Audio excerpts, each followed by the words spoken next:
তো বন্ধুরা, কেমন আছো তোমরা? আশা করি সবাই ভালো আছো। আজকে তোমাদের মাঝে নিয়ে চলে আসলাম একটি মন ভালো করে দেওয়ার মতো মুভি নিয়ে। মুভিতে আমরা দেখতে পাবো একদমই ভিন্ন ধরনের একটি কাহিনী, একটি মজার গল্পটি মিস না করতে চাইলে একদম শেষ পর্যন্ত দেখো। মুভিটার নাম হলো লাভ রিসেট। তো চলো গল্পে চলে যাওয়া যাক। মুভির শুরুতেই দেখা যায় একটি বিয়ে, যেখানে কনে নোয়াকে মোটেও খুশি দেখাচ্ছে না। অন্যদিকে আরেকটি ছেলেকে দেখানো হয় যার নাম চং ইয়ল। সে বারে বসে মদ্যপান করছে এবং তার মন খুবই খারাপ। জানা যায় চং ইয়ল এক সময় নোয়ার প্রেমিকা ছিল এবং নোয়া অন্য কাউকে বিয়ে করছে বলে সে খুবই দুঃখিত। তাদের সম্পর্কটা 6 বছরেরও বেশি সময় ধরে প্রেমের ছিল, কিন্তু কিছু সমস্যার কারণে 2 মাস আগে তাদের বিচ্ছেদ হয়ে যায়। সেই মুহূর্তে চং ইয়ল কখনোই ভাবেনি যে নোয়া অন্য কাউকে বিয়ে করবে, কারণ সে বিশ্বাস করত নোয়া তাকে ভালোবাসে, যদিও নোয়াই তাদের সম্পর্কটির ইতি টেনেছিল। চং ইয়ল নোয়াকে ফিরে পেতে চাচ্ছিল। সে নোয়ার বিয়েতে যাওয়ার পরিকল্পনা করে, কিন্তু তার বন্ধু তাকে সতর্ক করে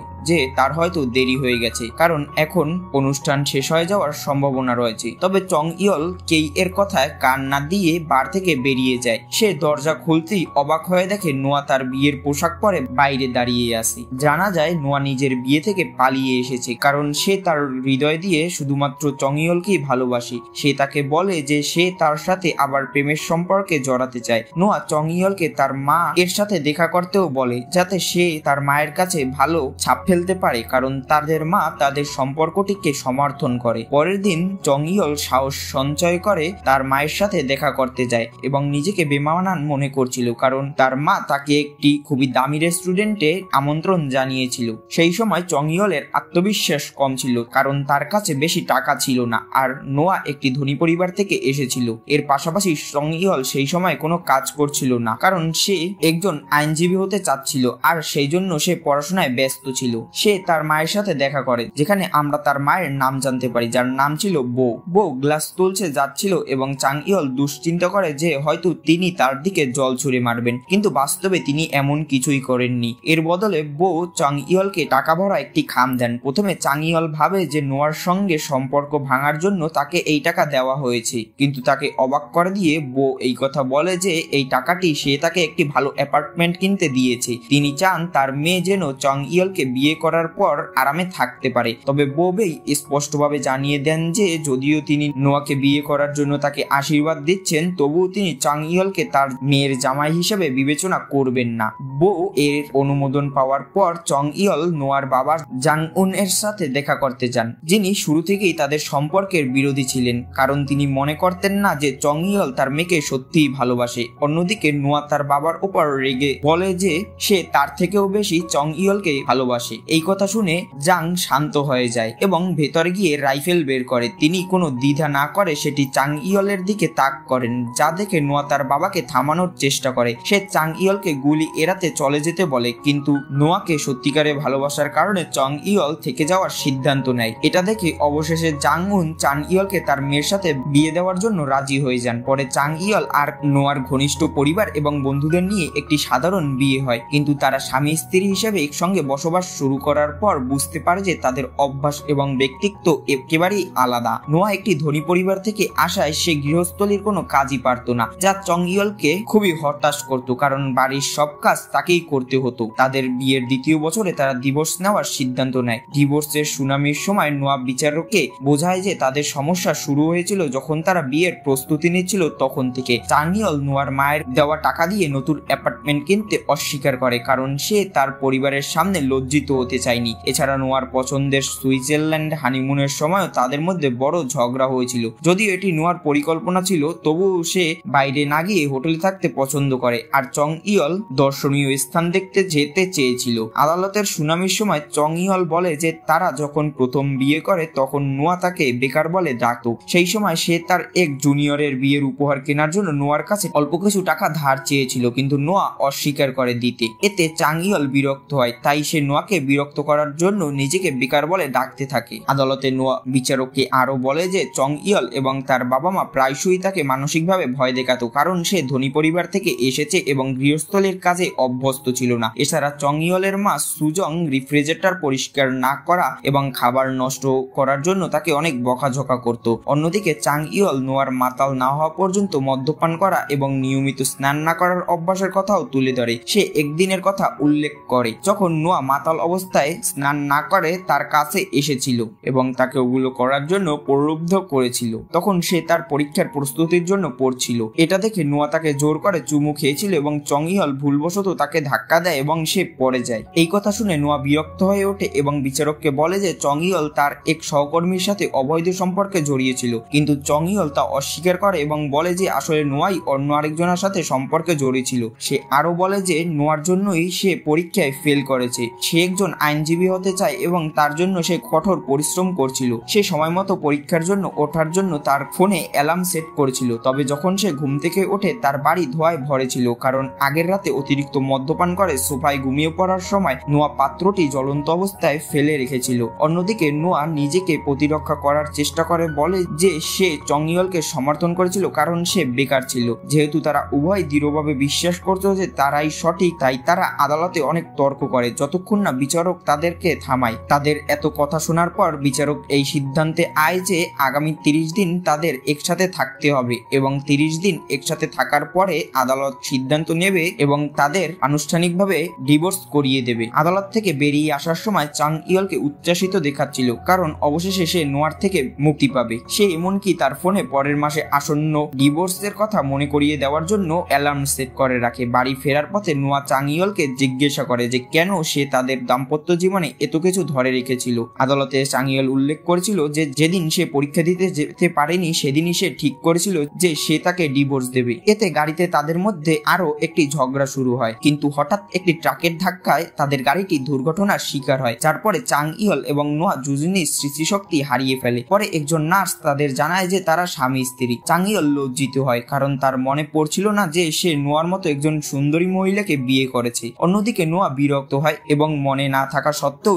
এমন কাউকে বিয়ে করার জন্য অনুশোচনা করে। কিছুক্ষণ পর চাং ইয়ল তার মোবাইল ফোন চেক করে এবং পরের মাসে 15 তারিখের একটি রিমাইন্ডার দেখতে পায়, কিন্তু সেটি কেন সে সেট করেছিল সেটি তার মনে পড়ে না। যখন সে নোয়াকে তারিখটি সম্পর্কে জিজ্ঞাসা করে তখন তারও মনে পড়ে না। নোয়ার ছোট বোন নানি তাদের জানায় যে এই তারিখটি তাদের ডিভোর্সের তারিখ। এদিকে ডাক্তার সুজাংকে পরামর্শ দেন যে চাং ইয়ল এবং নোয়াকে একসঙ্গে থাকতে দিতে, যাতে তাদের স্মৃতি আবার ফিরে আসে। যদিও তাদের বাবা প্রথমে তাদের বিবাহ বিচ্ছেদ চান, তবুও তারা দুজনেই সব মনে না করা পর্যন্ত তাদের একসাথে থাকার অনুমতি দিতে সম্মত হন। চাং ইয়ল এবং নোয়া যাতে আবারও প্রেমে না পড়ে এবং তাদের ডিভোর্স সম্পন্ন হয় তা নিশ্চিত করার জন্য বো নামিকে তাদের সাথে চলে আসতে এবং তাদের উপর নজর রাখতে বলেন। ডাক্তারের পরামর্শ অনুসরণ করে বো বেই তাদের পরিবারের এবং ঘনিষ্ঠ বন্ধুদের আমন্ত্রণ জানান যাতে তারা চং ইয়ল এবং নোয়াকে স্মৃতি হারানোর আগের জীবন মনে করতে সাহায্য করতে পারে। এই সময় চং ইয়লের একজন বন্ধু চং ইয়লকে তার এবং নোয়ার প্রথম সাক্ষাতের গল্প শোনায়। সে বলে যে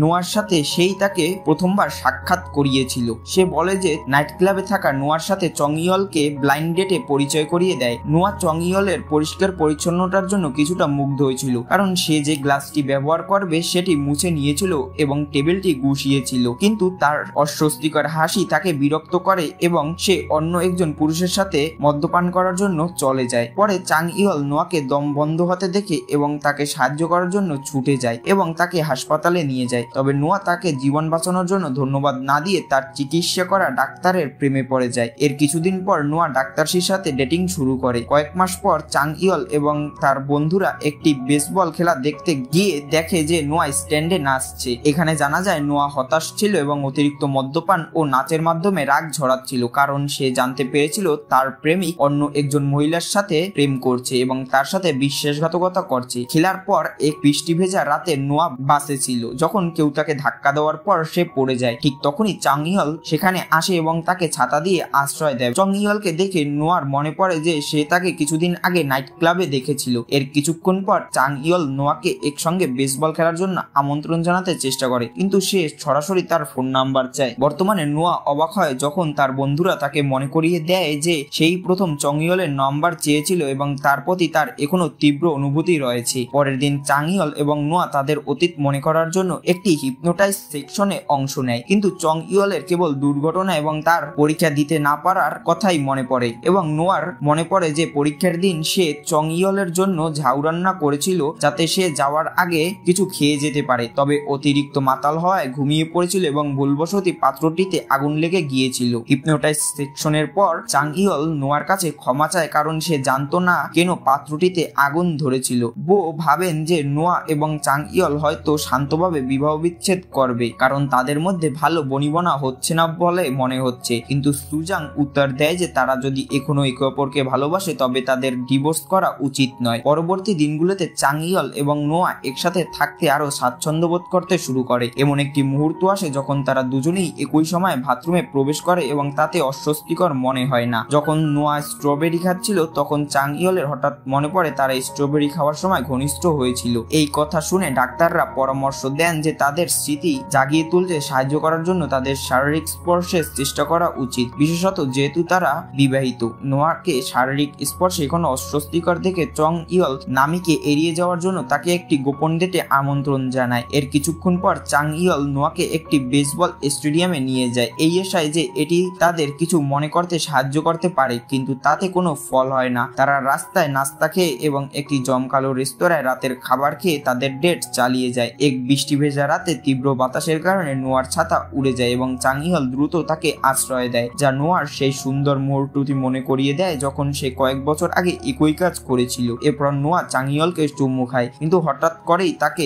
থাপ্পড় মারে এবং তার সাথে সাথেই সে আবার ক্ষমা চায়। এর কিছুক্ষণ পর নোয়া চাং ইয়লকে কেইয়ের বারে মদ্যপান করতে আমন্ত্রণ জানায়। তারা সেখানে পৌঁছলে তাদের বন্ধুরা তাদের লাভ শট নিতে উৎসাহিত করে এই আশায় যে তারা বিবাহ বিচ্ছেদ করার বিষয়টি পুনর্বিবেচনা করবে। লাভ শটের পর নোয়া এবং চাং ইয়ল তাদের অনুভূতিকে নিয়ন্ত্রণ করতে পারেন এবং তারা সেই কাজটি করে যা বলা যায় না। এটি দেখে কে এবং অন্য বন্ধুরা তাদের একা থাকতে দেওয়ার সিদ্ধান্ত নেয় এবং বাইরে চলে যায়। পরের দিন নামি তার মাকে জানায় যে নোয়া এবং চং ইয়ল আগের রাতে বাড়ি ফেরেনি এবং সে সন্দেহ করে যে তারা একসাথে বাইরে গিয়েছিল, কিন্তু কিছুক্ষণ পর চং ইয়লকে এবং তার বন্ধুদেরকে বাড়ি ফিরতে দেখা যায়। তার পেছনে নোয়াও তার বন্ধুদের সাথে আসে। চং ইয়ল ব্যাখ্যা করে যে সে কেই এর বারে বন্ধুদের সাথে পান করছিল, আর নোয়া বলে যে সে তার বন্ধুদের বাড়িতে ছিল সেই রাতে। পরবর্তী দিনগুলোতে চং ইয়ল এবং নোয়া আরো ঘনিষ্ঠ হয় এবং নামি দূরে থাকলে বেডরুমে ঘনিষ্ঠ হতে থাকে। তবে নামি তাড়াতাড়ি বাড়ি ফিরে আসায় এবং ভুলবশত তাদের ঘনিষ্ঠ অবস্থায় দেখে ফেলায় পরিস্থিতি অপ্রত্যাশিতভাবে মোড় নেয়। এটি দেখে সে তার মাকে ফোন করে। চং ইয়ল নামিকে থামানোর চেষ্টা করে, কিন্তু ভুলবশত একটি বেসবলের উপর পা রেখে পড়ে যায় এবং জ্ঞান হারিয়ে ফেলে। নামি এবং নোয়া দ্রুত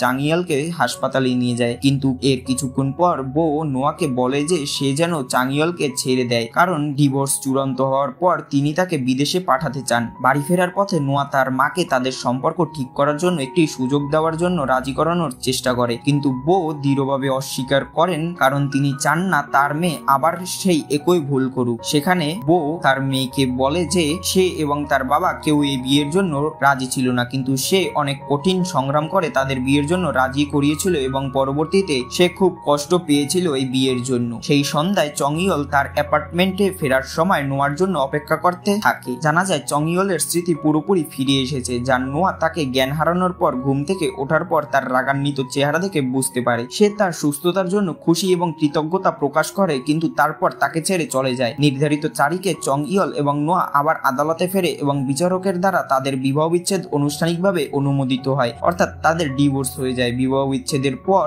নোয়া চং ইয়লের সুখের জন্য প্রার্থনা করে এবং চলে যায়। পরের দিন বোবে বুঝতে পারেন যে নোয়া এখনো চং ইয়লকে ভালোবাসে, যদিও সে তাকে মনে করতে পারেনি কারণ সে তার জিনিসপত্র গোছানোর সময় দুঃখিত দেখাচ্ছিল। এর কিছুদিন পর বো চং ইয়লের সাথে দেখা করে তাকে নোয়ার নিউ ইয়র্কের ফ্লাইট সূচি জানাতে যান। প্রথম দিকে চং ইয়ল অসহায় বোধ করেন কারণ আদালতে ইতিমধ্যেই তাদের ডিভোর্স হয়ে গিয়েছে, তবে তার এক বন্ধু তাকে জানায় যে 90 দিনের মধ্যে জেলা অফিসে ডিভোর্সের আনুষ্ঠানিকভাবে নিবন্ধন করতে হবে। যদি তারা সময় মতো এটি না করে তবে তাদের বিবাহ বিচ্ছেদ বাতিল হয়ে যাবে। অন্যদিকে কে চং ইয়লকে পরামর্শ দেয় যে নোয়ার সাথে তার কাটানো আশ্চর্যজনক মুহূর্তগুলি মনে করতে, কিন্তু তার এর বদলে চং ইয়ল তাদের ঝগড়া এবং খারাপ সময়গুলির কথা ভাবতে থাকে। বিমানবন্দরে যাওয়ার পথে চং ইয়ল অবশেষে সেই মুহূর্তটির কথা মনে পড়ে যখন নোয়া একজন পুরুষের সাথে তার বিয়ে বাতিল করে তার কাছে ফিরে এসেছিল কারণ সে তখনও তাকে ভালোবাসতো। এটি চং ইয়লকে বুঝতে সাহায্য করে যে নোয়া শুধুমাত্র তার সাথে থাকার জন্য তার পরিবারের